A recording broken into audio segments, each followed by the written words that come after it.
name's Mr. Inquirer, and a very warm welcome to this presentation on homeostasis and reproduction. And in particular today, looking at puberty and the menstrual cycle.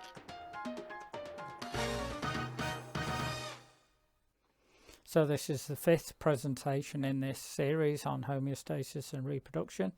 We started at 12 o'clock at the top with human central nervous system, looking at stimulus, receptors, coordinators, effectors and responses. And then we have taken those apart as we have moved around. So we looked at a receptor in the eye. We talked about hormones, which are part of the effectors in the body causing a response.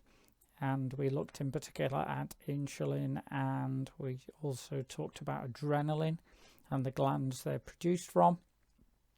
Last lesson we looked at reproductive organs, and we learnt the proper names and talked about gametes. And then in the fifth lesson today we are looking at puberty and the menstrual cycle. So before we start, if you could find somewhere that's as quiet as possible and as free from distractions to work in, and you will need a pen and paper. If you could find a cup or something that you could draw around as a circle, that would help us with a model later in the lesson as well. So our learning outcomes for today. For our challenge, we're going to list the changes that take place during puberty, and then for our Aspire we're going to describe how hormones influence the menstrual cycle. Okay, so we're going to start off by looking over our shoulders and just revising some information that we should have learnt at Key Stage 2, primary school knowledge. I'm going to give you 60 seconds to look at the boxes that we have, which show changes that occur in boys and in girls. You can use the words more than once. I'll give you a clue with that if you need to, but you've got 60 seconds to see if you can allocate those words to boys and girls, or reuse any of them if you need to. Just see if you can do that on the screen.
Okay, as the music dies away, let's have a look at the answers to that.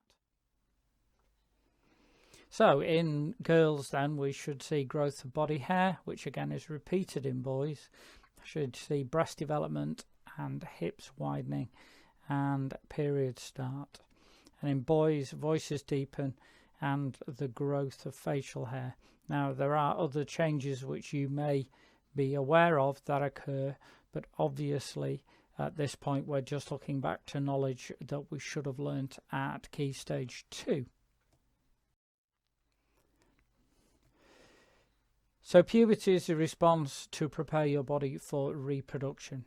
So here's another question for you. Roughly between what ages does puberty start? So we're looking roughly at the ages when this would occur in boys and girls. So you've got 60 seconds.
Okay, so let's have a look.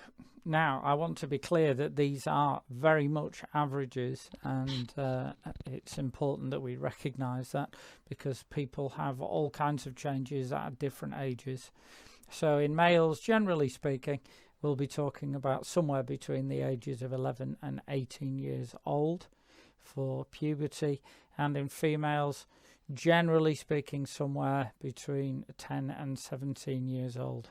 But again, these are averages, and some people may start earlier or later than those changes and dates that we have in front of you. So what causes puberty? Let's get some detail, and it's important that we begin to develop some notes as we go through. So on your paper, if you could now put down the title, What Causes Puberty? We're going to put down the information that's in front of you. Puberty is triggered by the release of hormones from glands in the body. These are chemical messengers, which we've learnt about in previous lessons, that start the further development of sexual organs in preparation for fertilization. So we're born with these organs, but they are being developed further in preparation for our ability to be able to reproduce. This includes a process called the menstrual cycle in females, which involves the release of an egg every 28 days. So on your paper, I would like you to spend a minute and a half now putting down the key information that's in front of you. If you could please underline the words that are in bold. They're part of our keywords down at the bottom of the page, and it's important that we emphasize those as we go through this topic.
Excellent. So if you need more time, hit the pause button now to allow you to finish that work. Okay, we're going to try and cover the stages of the menstrual cycle in a slightly different way now. I'm going to insert a clip of my modelling of the menstrual cycle into this presentation.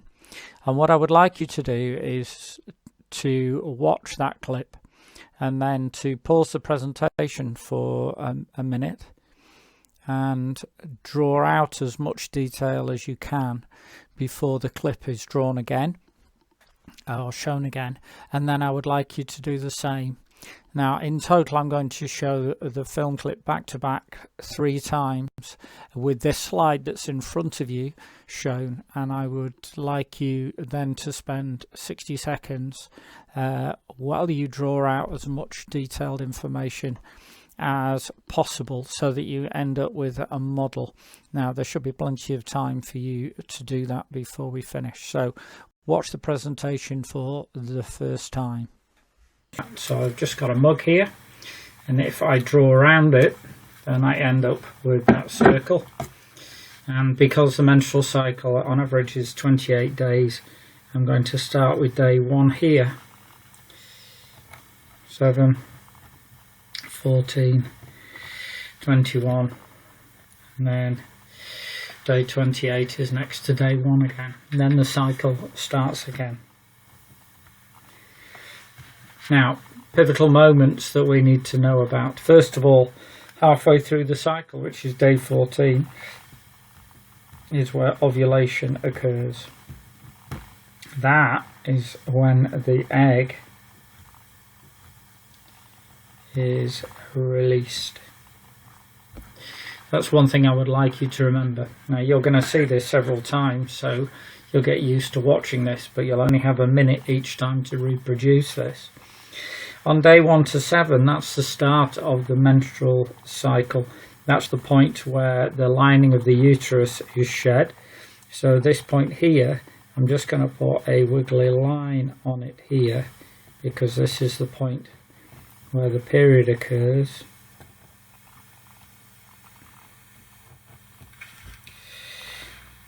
And then from this point onwards, we're then starting to rebuild the lining of the uterus. Okay, so when we're envisaging this and we're answering questions, these are the principal points that I would like you to remember. So the lining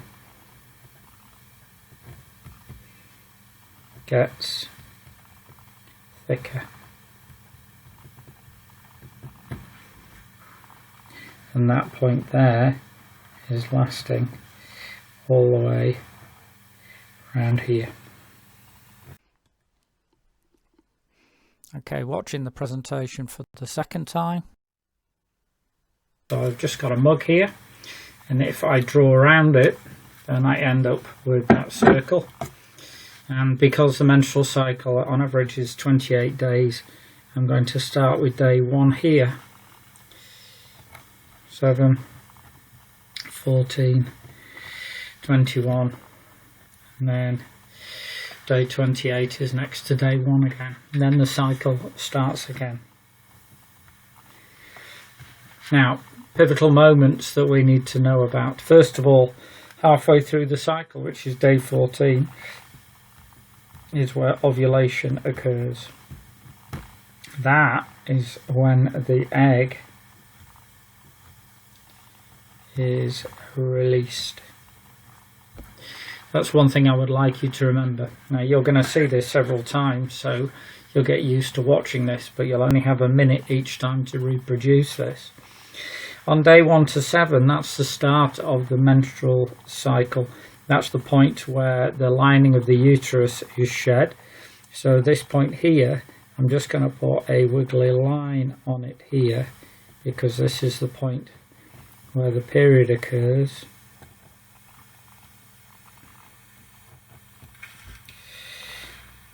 And then from this point onwards, we're then starting to rebuild the lining of the uterus.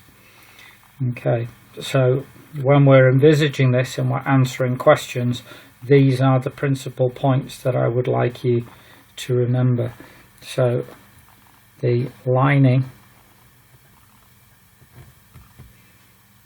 gets thicker, and that point there is lasting all the way around here.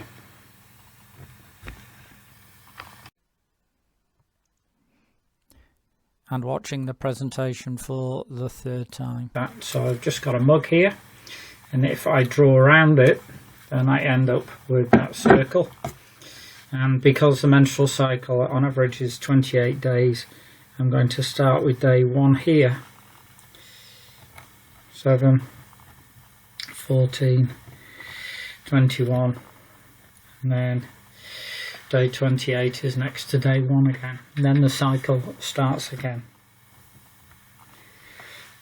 Now, pivotal moments that we need to know about. First of all, halfway through the cycle, which is day 14, is where ovulation occurs. That is when the egg is released. That's one thing I would like you to remember. Now, you're going to see this several times, so you'll get used to watching this, but you'll only have a minute each time to reproduce this. On day 1 to 7, that's the start of the menstrual cycle. That's the point where the lining of the uterus is shed. So this point here, I'm just going to put a wiggly line on it here, because this is the point where the period occurs.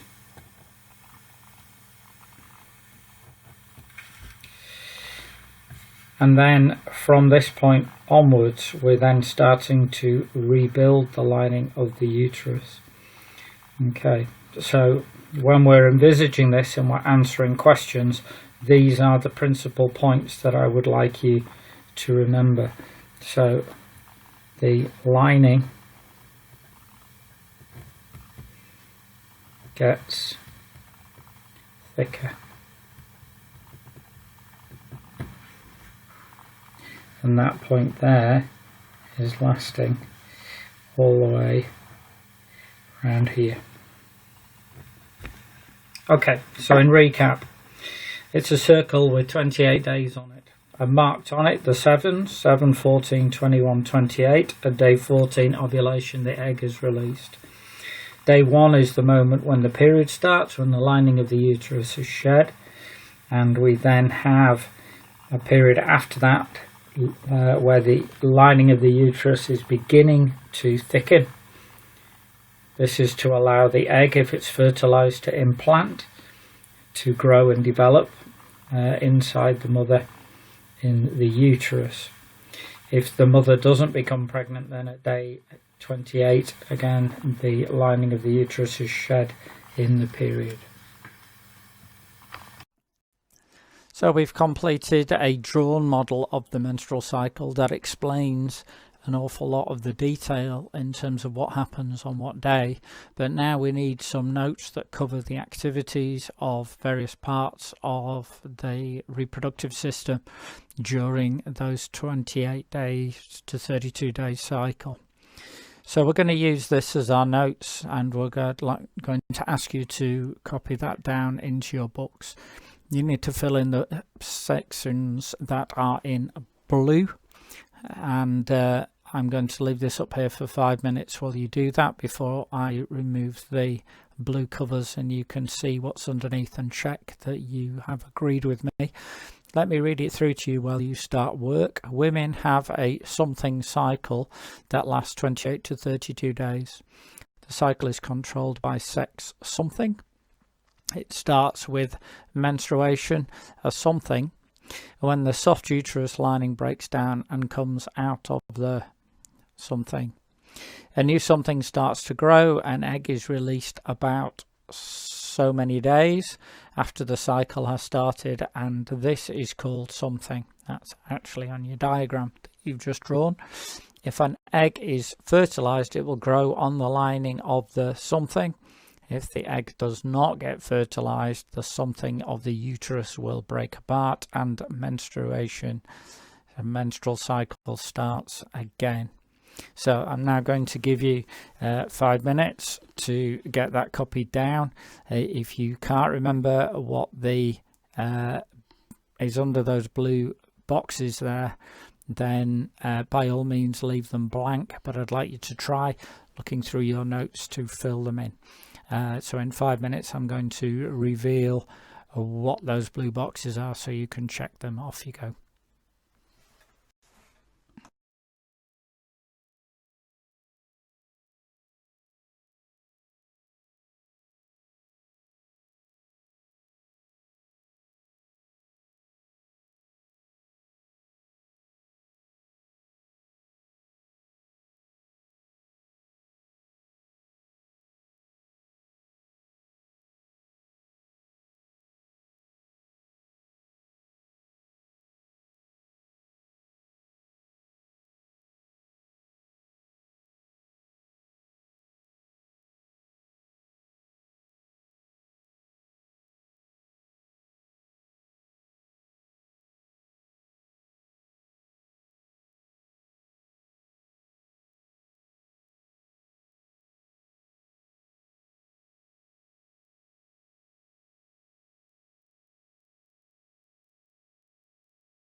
Okay, so let's have a look at the answers. If you haven't finished writing that down, then please just pause the presentation, or I will reveal them and you can put them all down together.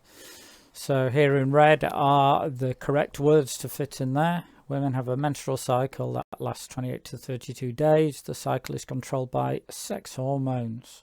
Starts with menstruation, otherwise known as a period, when the soft uterus lining breaks down and comes out of the vagina. A new lining starts to grow. An egg cell is released about 14 days after the cycle has started. And this is ovulation. If an egg is fertilized, it will grow on the new lining of the uterus. If the egg does not get fertilized, the lining of the uterus will break apart and the menstrual cycle starts again. So those are our completed notes for the lesson.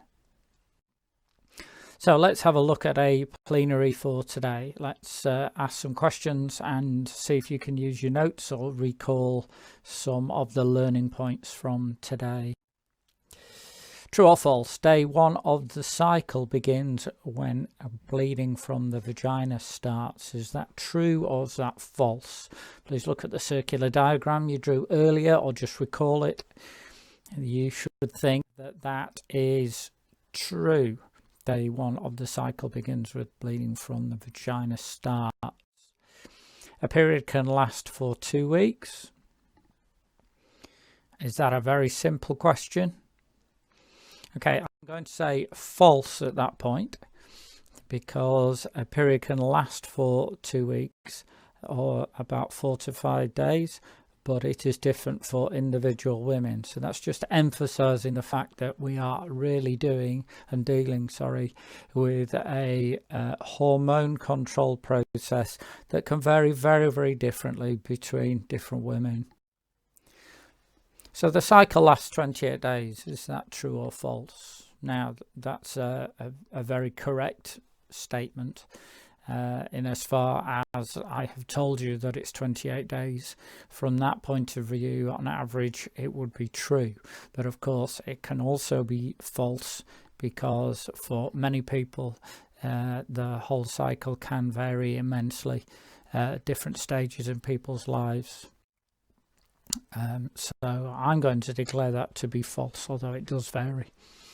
Okay, true or false? At approximately day 14, a mature egg is released. This is also called ovulation.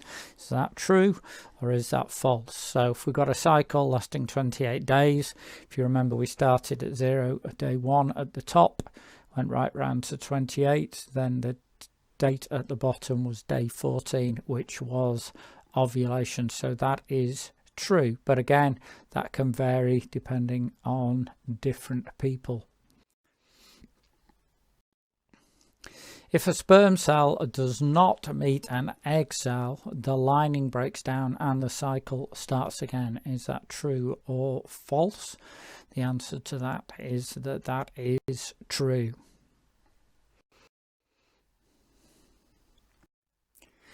The most fertile period during the menstrual cycle is approximately 14 days into the cycle. Is that true or false?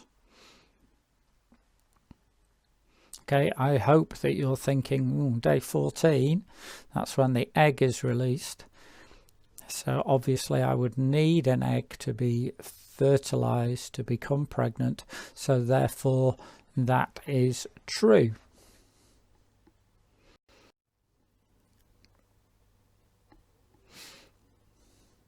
Which is confirmed there. Okay, let's look at our learning outcomes for today's lesson. For the challenge, we were going to list the changes that takes place during puberty. And we did that near the beginning of the lesson. We looked at changes that occurred in the body, some of which we'd learnt during Key Stage 2. We've just had to revise those and relearn them maybe. And for our Aspire, we have described how hormones influence the menstrual cycle.